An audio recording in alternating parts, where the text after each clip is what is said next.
All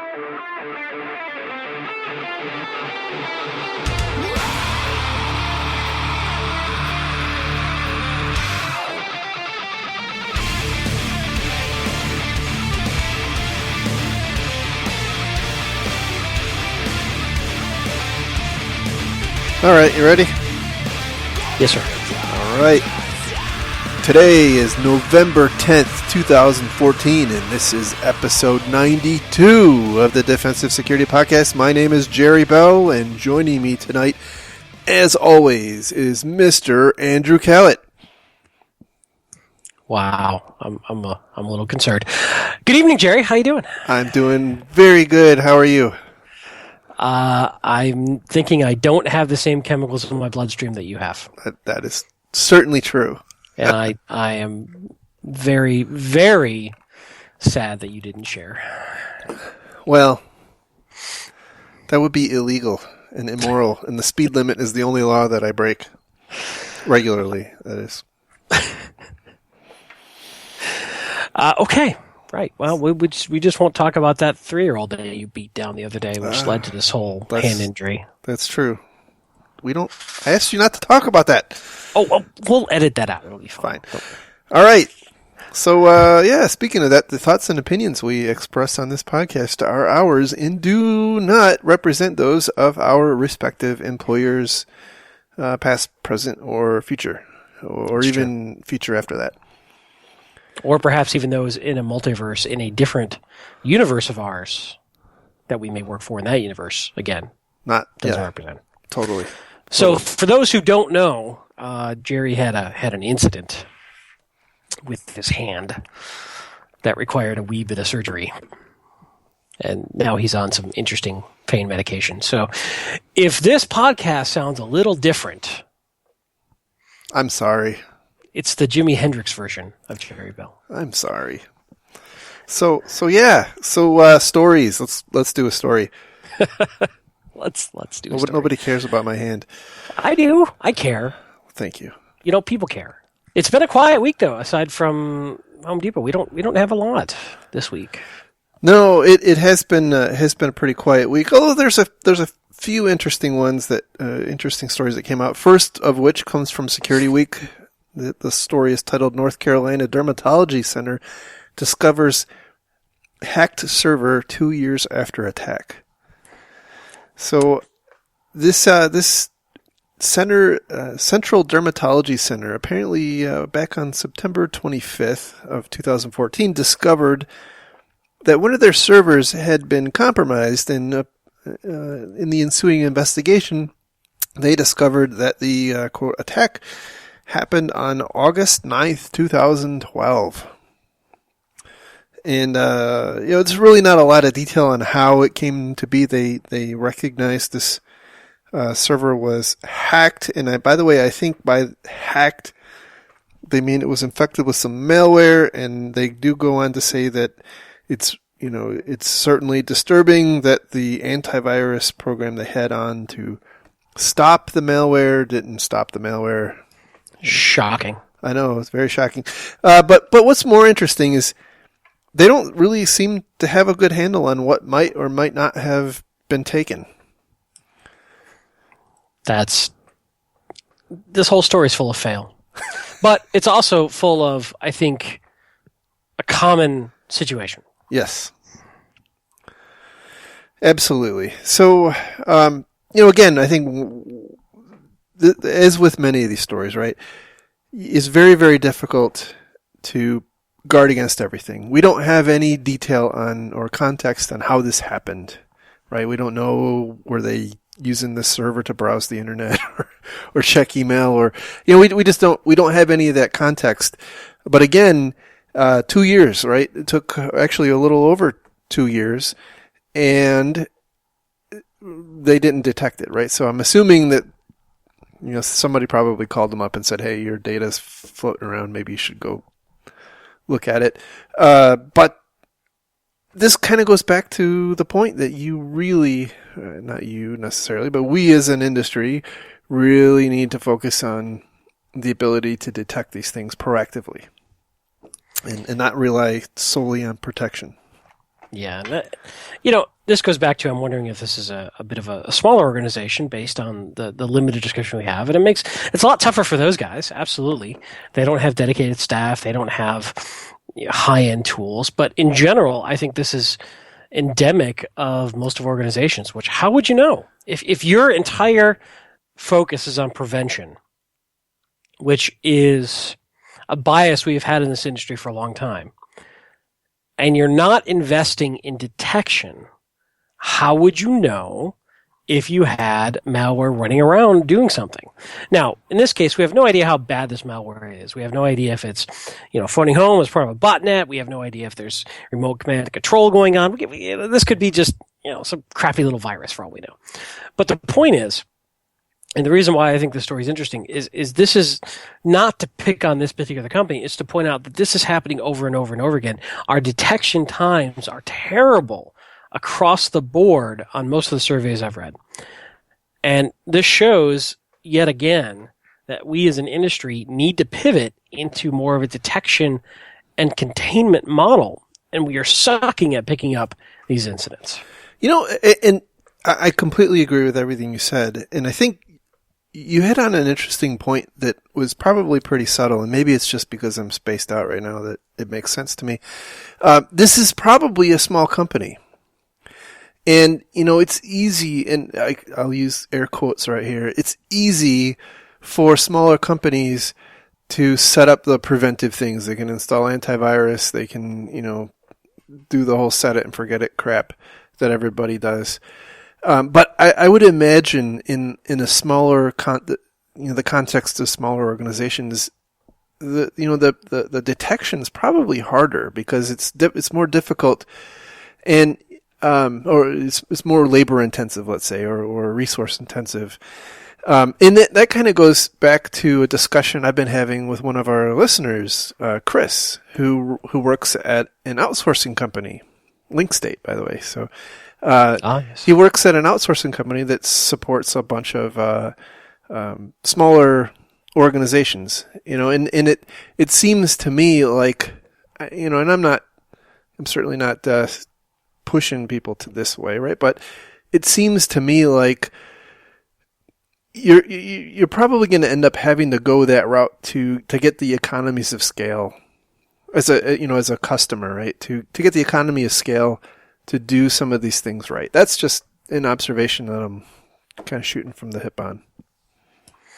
Yeah, it's interesting, right? And we've also pointed out, though, that the problem with outsourcing your security is manyfold, so that there's a careful balance in there. That's true. It brings a whole other spate of problems up. Certainly. Yeah. No good, no good answers, but I think, this is, I think the reason we wanted to include this, because like you said, it is becoming typical of the problems we're seeing. So, yeah, later in this particular article, it talks about a report put up on Mandiant, who I think is pretty credible in this area, and they're saying that on average they found breaches were discovered in 229 days in 2013.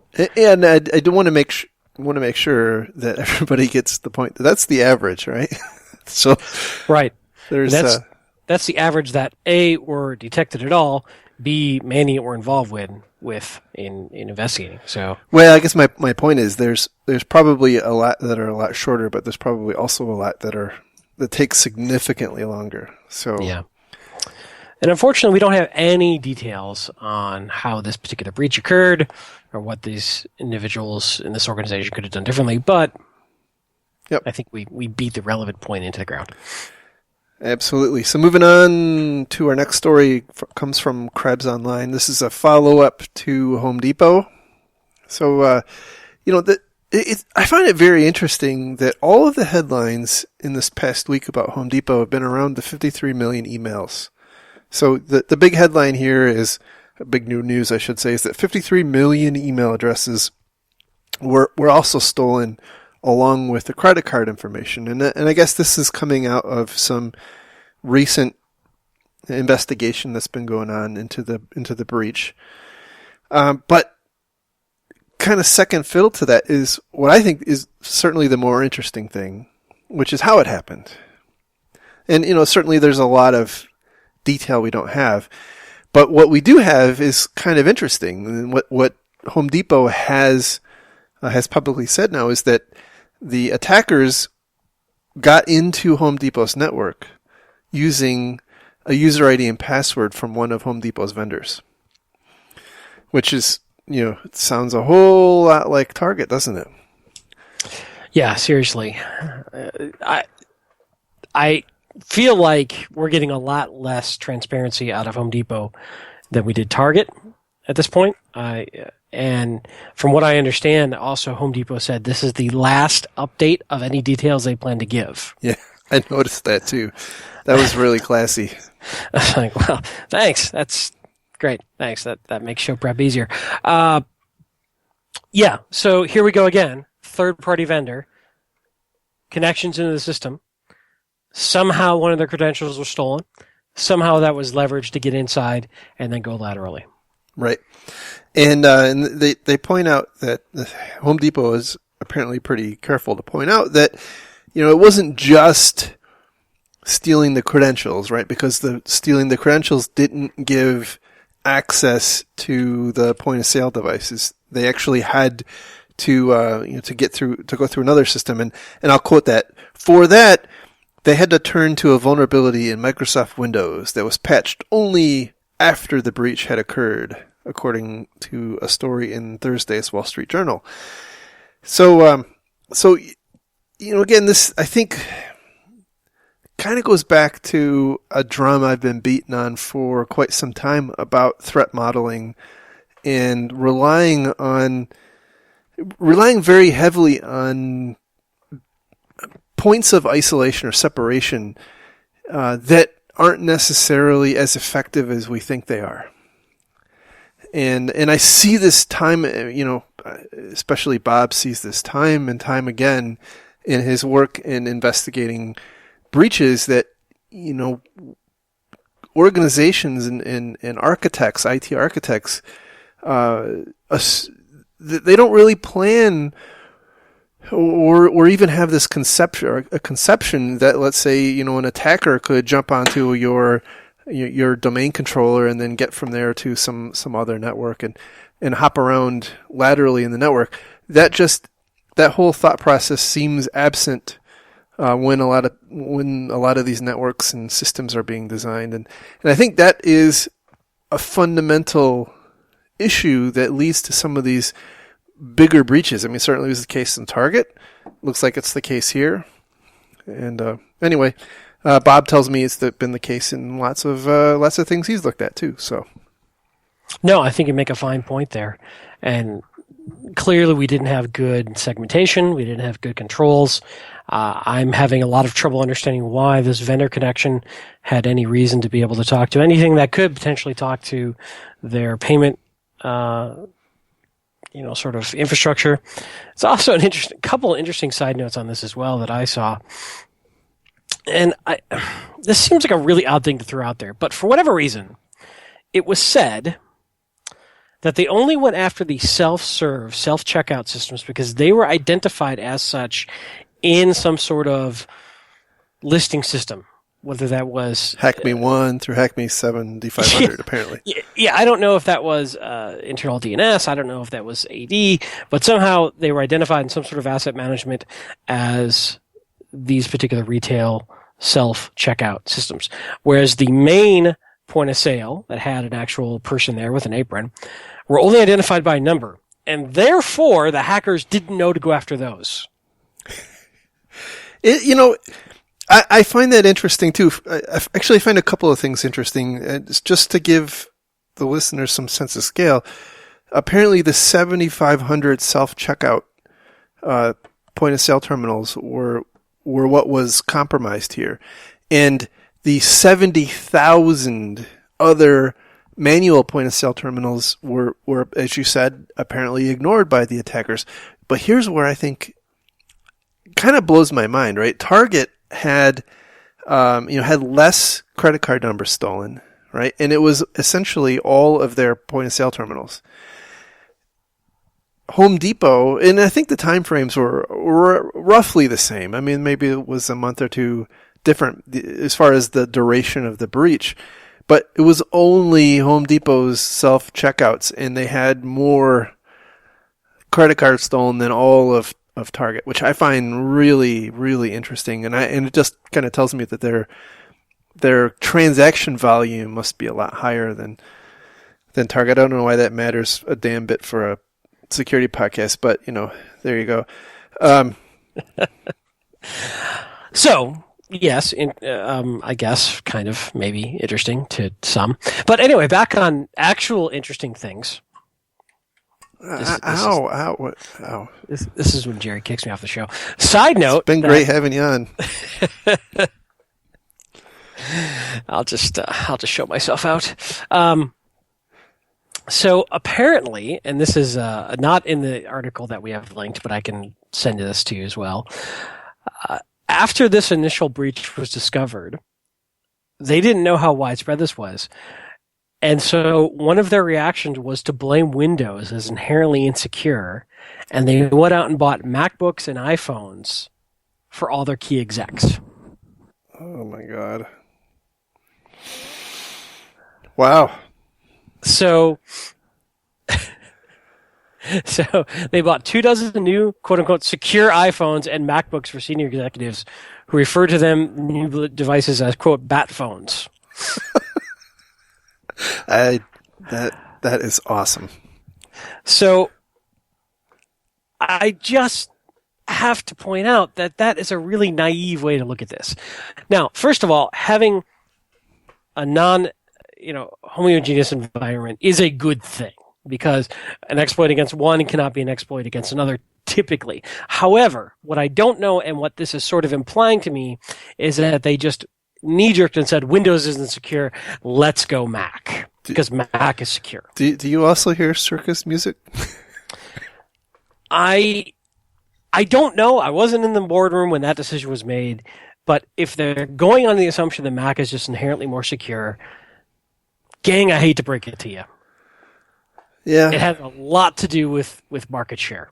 I'm not saying that Windows doesn't have some default bad things that, iOS or OS X does inherently certain things better, and Windows is copying. I'm not saying that there isn't some benefit, and that we can't look at stats and we can't see, that at the end of the day, Mac has less attacks against. But the point is, a lot of that had to do with market share and what the bad guys were willing to target because it got them the best bang for the buck. And now that Mac and iPhones are starting to rise up in market share, we're seeing a lot more attacks against them. Yep.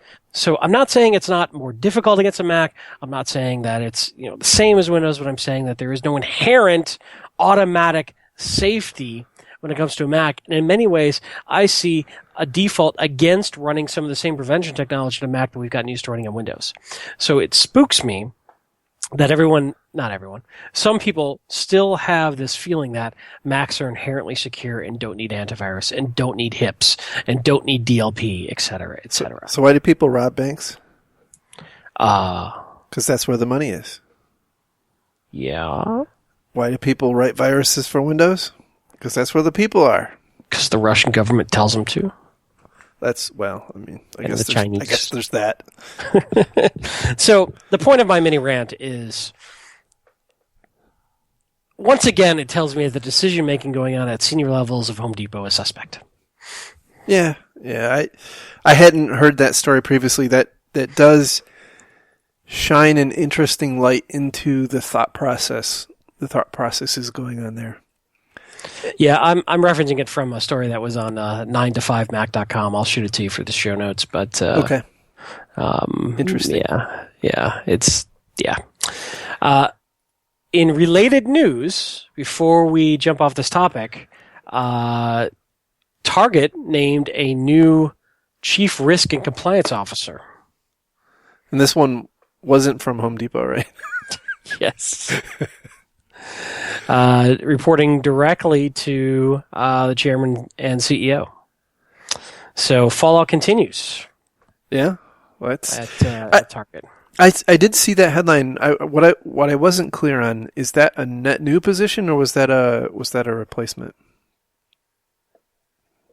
They previously had somebody in the position of vice president Assurance Risk and Compliance, who retired. So it is a replacement. However, the role has been elevated to reporting directly to the CEO, which it did not have in the past. Interesting.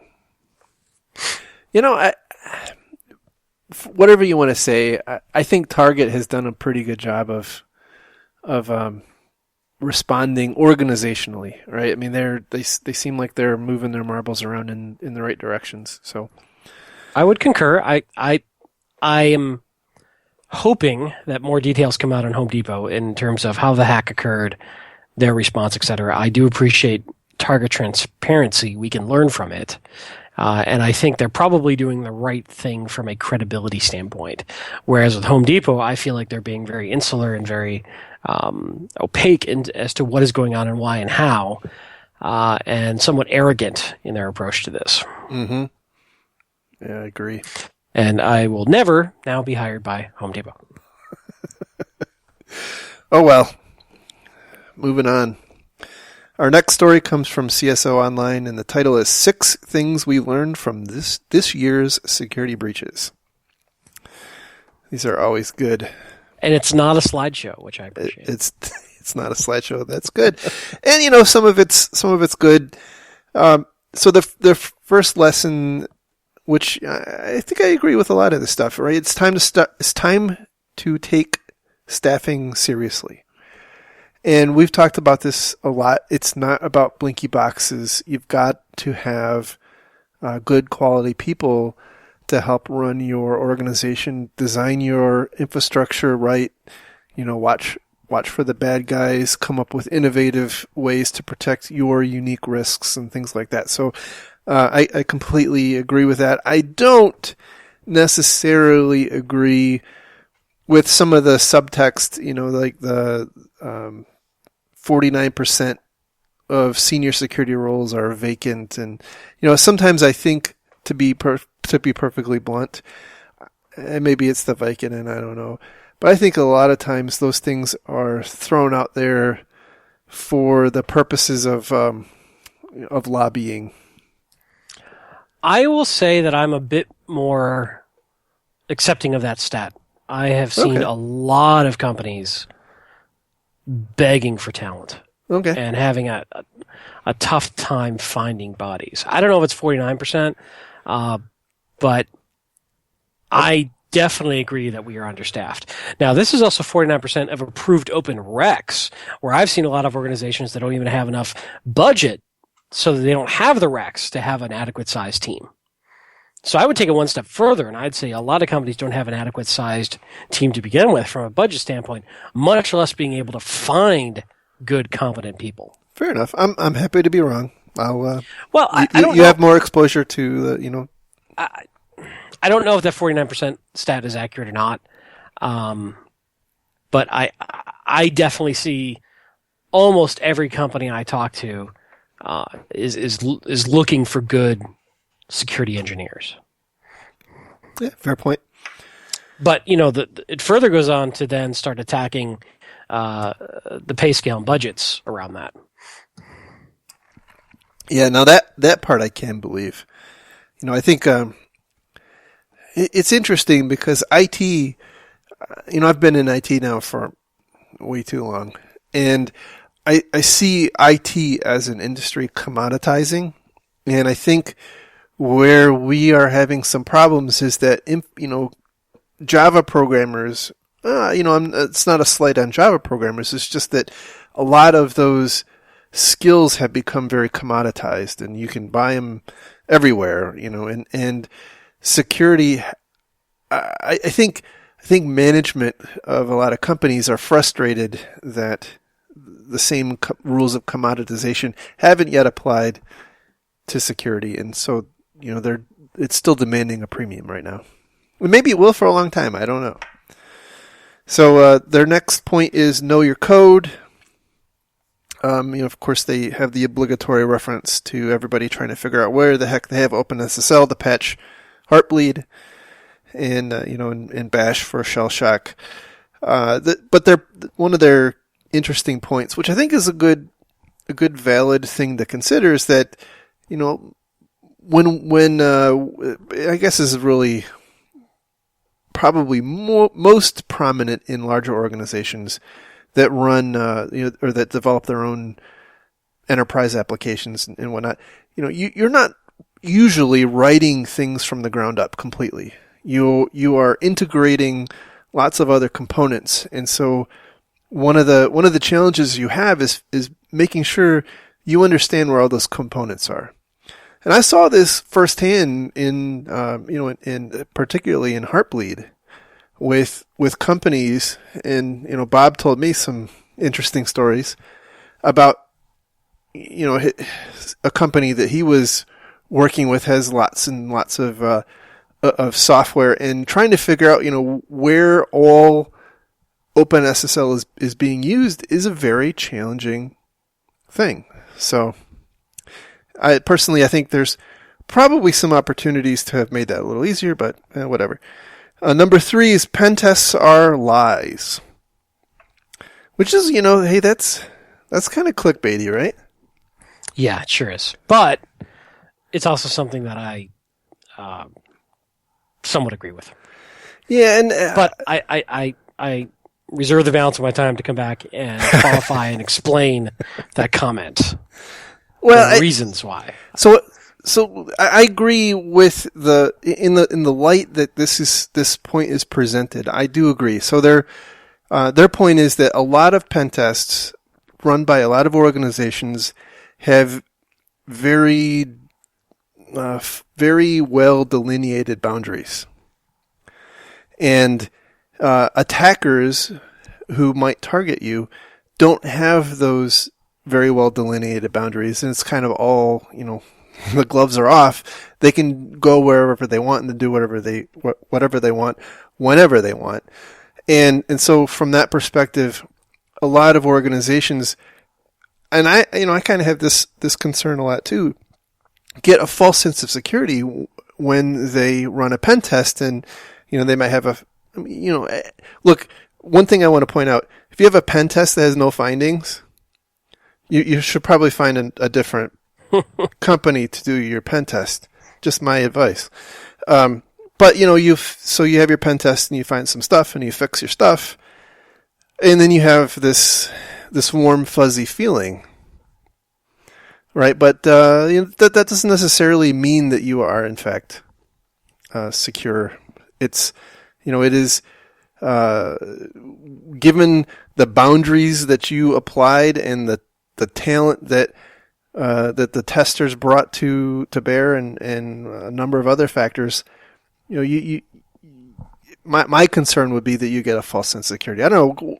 You have some thoughts, so go ahead. Yeah, I could go on for a while here. So, full disclosure, I work for a company that does pen tests. I sell pen tests. I help companies do pen tests. I'm not saying pen tests are bad. I'm saying that there's a lot of limitations around them that you need to understand. So you mentioned on one of them, there are artificial constraints. I've seen this over and time again. Companies will put things off limits. They will say that's too fragile. They will put constraints around what the pen testers can and cannot do, which of course the bad guys aren't going to have that concern. There's also budgetary limits. There's a certain amount of time and energy and effort that a pen test will expend that's being purchased. Bad guys typically don't have those monetary time limits, so they can keep poking as long as they want, as often as they want, if they really, really care about you as a target, whereas a pen tester is going to spend 2 weeks or whatever it is and then move on, because at the end of the day, they're expensive resources, and a company only has X amount of budget to spend on these things. There is certainly limits around how valid that information is over time. A pen test, even if done perfectly, is a snapshot in time test. So as soon as you make a change in that environment, whether it's adding new accounts, it's changing some firewall rules, deploying a new version of software, whatever it may be, you've now changed the environment, and it may or may not still be valid. So I think pen tests are definitely useful. It gets people's attention. It's sexy. It's visceral. People react to it. It shows obvious things. They are beneficial, but there are limitations around them. And I think there's a nuance around pen tests that some people miss. And I promote pen tests. I like them, But I would say that in some ways, doing an overall comprehensive security audit of your entire infrastructure rather than a black box pen test can get you more bang for the buck. It's looking at everything. It's looking at how your systems talk to each other and what controls are between them and how different, threat vectors could come in. And, there's a much different ways to do it, but pen tests are also mandated by compliance. So they're always going to be with us. And I'm not, again, just because I've gotten my ass handed to me, or at least attempted in the past on this point when people misunderstood me, I'm not saying pen tests are bad. I'm saying pen tests have limitations, and we need to understand those limitations to know how to appropriately utilize them. Oh, I think that was very well said. What do you know? You're stoned. Totally. But I think one important thing that I'll add, and maybe it was implied in what you've already said, is that pen tests are great at finding things that are wrong, right?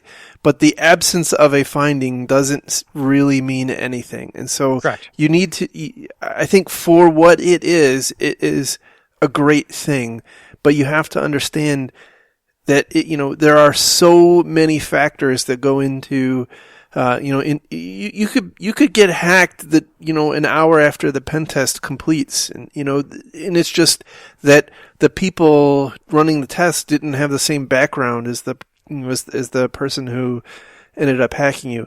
But quite often I've never seen a pen test where they didn't find something pretty significant wrong, and so from that perspective, it's good, right? And another thing that I would say, and I know this is maybe controversial for those of us who work at companies that offer pen testing services, you might want to rotate.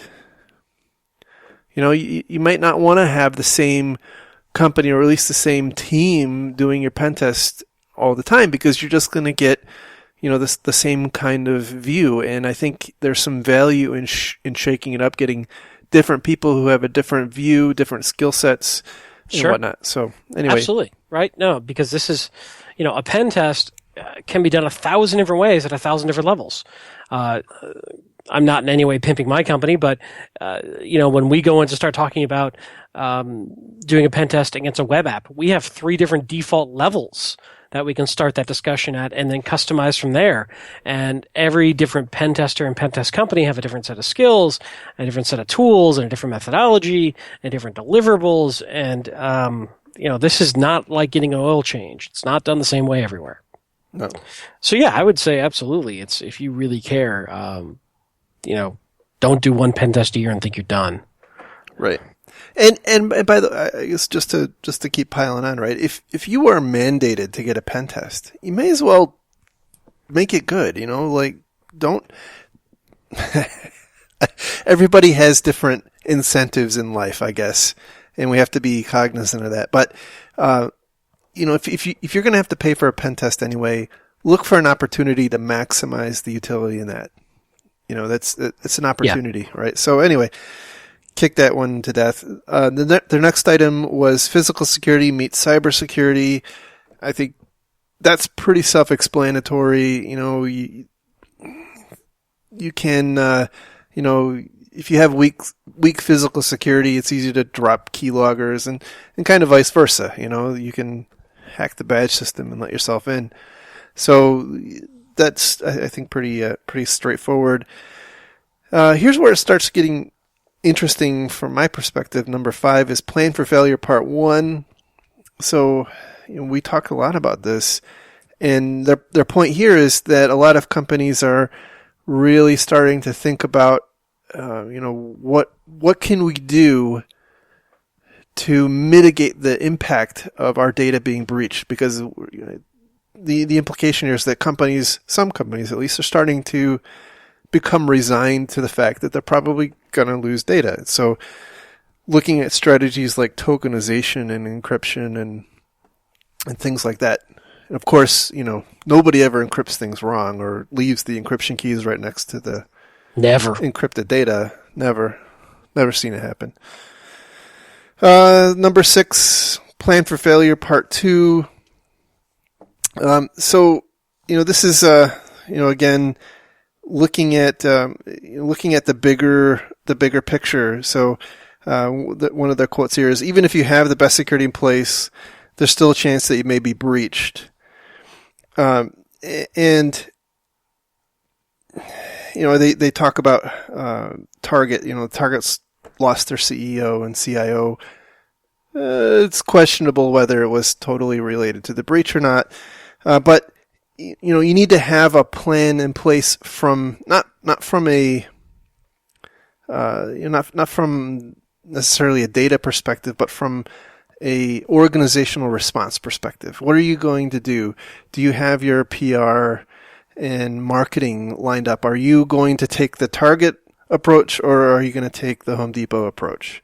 Are you going to wait till Friday at 5 p.m. to announce? What's your strategy going to be? So that's their point there. And our last story, this was actually asked by one of our listeners on Twitter. I'm going to go find their Twitter handle here. It was asked by, where was it at? Tom Wills to cover this story. And the title is, first off, it's from netsecurity.org. The title is Aligning Risk Analysis and IT Security Spending. This, I really wanted to talk about this one after I read it, because it is something I feel very strongly about. And the net of it is that, we talked about this a lot, right? That IT security is very much like an insurance policy in many ways. And you really should try to the best of your ability to align the investments to the organizational strategy. And so they... and I would go one step further, to the organizational risk, viewpoint. Yeah. Yep. The what do they call that? The risk appetite. Yeah. And also, not just strategy, right? But you have to take that into account, but also what risks is the company willing to take, and what level do they want to mitigate those risks to versus the inconvenience and the cost and all that kind of jazz, right? Yeah, certainly. So they have a list of things that they say are some root causes for poorly aligned risk management and IT security spending. And warning, towards the end, this shifts into a product pitch. Well, we're not going to go down that far. Yeah, I'm just saying for people reading it. Yeah, although I'm going to come back to that in a minute. So just to run through this list, and we can talk about each one. Failure to broadly assess risks and to create risk registers so that significant risks are not overlooked.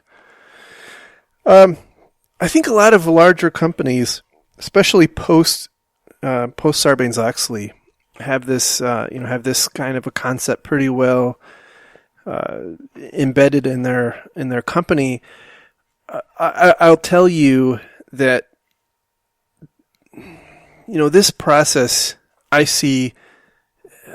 It's just usually badly implemented and badly managed in a lot of organizations. And so anytime I see this called out as a recommendation, I get a little giggly inside, because I know how it usually works. So, but it makes sense, right? You do need to have an inventory of what your risks are, so that your management team, your board of directors, can have some view on what kind of risks are you carrying. If you don't know what those are, you can't answer that question with a straight face. The next one is failures to do a deep dive analysis of the most significant risks to fully understand the probable frequency and the probable impact of future loss. And here is and by the way, I think that is completely sensible, completely agree, but I'm very skeptical that most organizations have the talent to do this, at least to do it accurately. I mean, there's really two sides to that. One is to be able to understand what the actual risks are, and then the other side is to be able to turn that into probability and impacts. I think those are. I think a lot of organizations struggle with that. Reliance on a checklist compliance culture, identifying mandatory security controls, and blindly implementing them, frequently at the expense of real risk-based approach to security. Obviously that's a slam on PCI. Amongst others, but mostly PCI. Let's see. Reliance on overspending on perimeter security models and technologies. When the threat environment has moved on, perimeter security technologies are now, it should be not stopping attacks, and application and data-centric security controls are needed to secure information. The security industry principle of defense in depth is too often forgotten in practice, as is the last line of defense, protecting the data with strong access controls and encryption. So just to jump in, I don't want to go too deep in all these because I know we got a lot here, but I want to be careful with this one, right? This is very much akin to the firewall is dead conversation. I don't agree with that. I think they have their place. I think that perimeter security is not stopping all attacks, but it's catching a lot of the fluff, much like AV is catching fluff. But we need to go past that, right? So that's just a nuance I want to throw out there is we can't spend our entire budget on perimeter security. We need to understand that is a component, and then we need more beyond it. I'm gonna go farther than that because I have a similar concern, and I certainly am pragmatic enough to agree that the concept of a strong perimeter is, I'm not going to call it dead, right? But it is it is not the only thing that you need to consider. But where I see a lot of problems, and probably we haven't yet seen this manifested to the extent that it eventually will, as this data-centric security model starts to take more and more hold. Again, we are relying on technology that is failable, and not only that, we're often implementing it really badly, and so if we rely on things that we don't understand or don't work well or immature, or are already things that are, failing horribly, we're probably going to have big problems. And as an example, right, I love picking on Active Directory. I don't know why, but I do. If you are building really granular access control policies to your data, and that's one of your strategies to protecting your data is getting down to that element level, but you don't understand how freaking easy it is for somebody to own your Active Directory environment and create accounts or hijack accounts.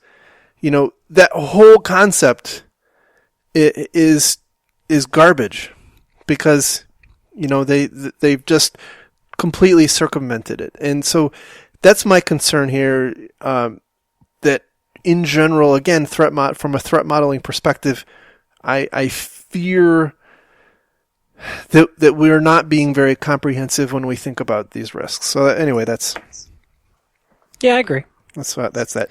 Next, a continued over-reliance on preventive controls without implementing the detective controls and reactive controls to quickly spot and react to security issues and limit the damage. Boy, that sounds really innovative. That's a novel thought. Totally. We should have thought of that. We should have. This is why we're not writing articles. That's true. We are thought followers. Yes. Thought followers. I like it. Reliance on ineffective legacy risk models and frameworks that don't quantify risk, leaving the business to try and understand high, medium, low, red, yellow, green risk ratings, which provide little help in understanding the magnitude and impact of risks and no means of evaluating the risk reduction of various mitigation options. God damn it. I love it.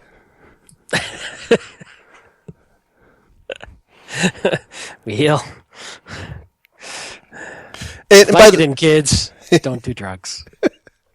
No, this is. To be honest, I think this is. No, I'm just teasing you. This is one of the future opportunities for IT security management. This is why I'm hesitating and hedging on this, is because this feels like a pitch for, by the way, use our framework instead. Well, I was about to say it clearly dovetails into, into the FAIR. FAIR is I forget the acronym, right? But FAIR is a very widely known risk framework for IT. What I completely agree with is that high, medium, low, red, yellow, green risk ratings are complete BS because they don't take into account anything about the local security posture, risk posture, culture, company concerns, or anything like that. They are completely subjective, irrelevant measure unless you have taken those findings and rated them intelligently and competently against your own organization's risk tolerance and risk posture. Right? It's like earlier they were talking about, understand the probable frequency and probable impact. Okay, you can give a shot at that, but at the same time, we can't necessarily predict everything that's going to happen, right? We can make some choices of what a likely avenue attack is, but then we got to make sure we're not missing smaller avenues, right?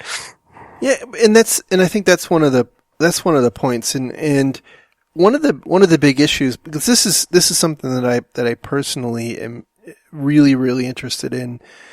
And, when you look at things through the lens of the high, medium, low, red, yellow, green, you miss a lot of nuance, and it becomes very opaque as to, should you address should you spend the money to address two mediums or one high, or, whereas if you have if you have a way to quantify these things, you are much better off because now you understand in more objective terms where your money is best spent. And that's, by the way, this is a really hard thing, right? Yes. This is not an easy thing, but I think this is kind of, in my view, this is the end state, or further, much more mature state of IT security, and I honestly think that people who start innovating in this area are going to be in real strong demand by companies because, going back to, this is all commoditizing. We want to make sure we are spending our money in the most effective and efficient way possible. And right now, security and a lot of IT is kind of like tradecraft. People are saying, well, here's how I think we should do it. And yep. I'm not necessarily saying that we're doing a terrible job. I mean, sometimes we are, sometimes we're not, but it's, we're certainly not optimized. Let's say that. And then the last point they have here is the point-in-time nature of risk analysis provides a further challenge in maintaining alignment with security. The fact is, the components comprising risk change over time as threats change, the value of assets change, control effectiveness changes. Moving risk management programs towards a real-time risk posture should be the goal, while recognizing this is a hard problem to solve. These last 2 points, by the way, I will tell you, I think are certainly dovetailing into what they're trying to sell. But I think the point is relevant, right? I mean, these are attributes of mature companies. Yeah, I would agree. At the end of the day, Judy, the only thing I would say in here is that you still, how do I want to say this? No matter how smart your framework is, no matter how clever your risk analysis approach is, it still takes a smart person marrying those threats and those risks and that measurement up against the company. 100%. And Yeah, this is not something you can just simply automate and simply, just say, well, we ran it through the framework and it came out as an 82.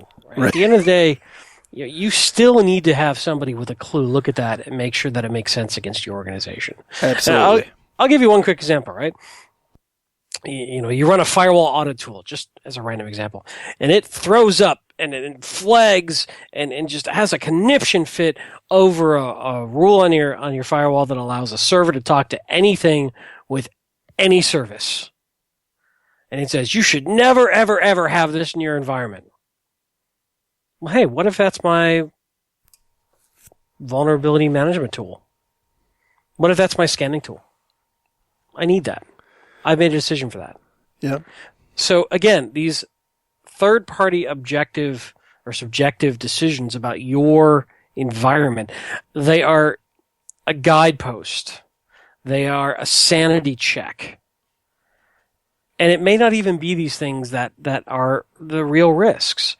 So the only reason I'm sort of picking on this is we're still looking for that easy button.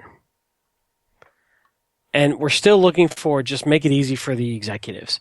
And I think that we still need a lot of really smart people deeply embedded into the IT organizations on a day-to-day basis to get this right. I completely agree. And in fact, I would say to do what I was describing right, we need even more smart people. This is not something that you just you create a spreadsheet and then you hire a data entry person to run forevermore. To get to that level of maturity and maintain that level of maturity takes some very smart people, both on arguably the actuarial side. I would call it actuarial science, right? And the information security side, to be able to understand your specific organization, what's going on, and this is definitely not an easy button. And I think anybody that thinks of it as an easy button is gonna have a bad day. Yeah, it's continual reassessment too, right? Right. Things change every day. Your company changes, their goals change, the risk posture changes, the market opportunities change, the technology changes, the people change, Absolutely. The culture changes. It's a constant reassessment and shifting of all of this. Absolutely. I think we are on the same page there. So that is the stories for this week. There were some other things. The post office just got hacked. The U.S. post office just got hacked. Apparently they lost 800,000 employee records. Boy, I didn't realize they had 800,000 employees. That's a lot of... Yeah, they're huge. A lot of darn employees, and some customers apparently who emailed them, and no details, of course, on how it happened.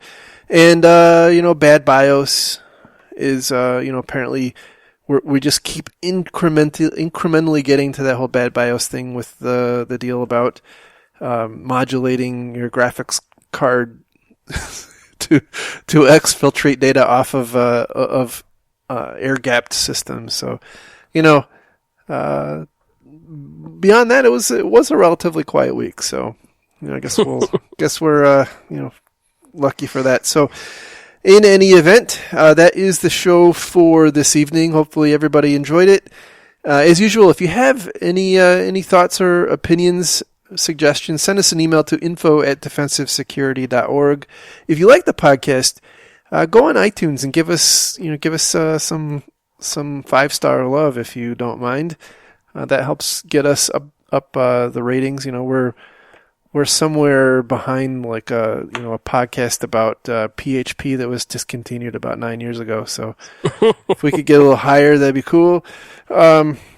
If you want to find the show notes with all the links to the stories and back episodes, you can go to our website, www.defensivesecurity.org. You can follow the show on Twitter @DefensiveSec. You can follow Mr. Kellett on Twitter @Lurg, and you can follow me on Twitter @MaliciousLink. And with that, we will talk to you again next week. Have a great week, everybody. Thanks. Take care.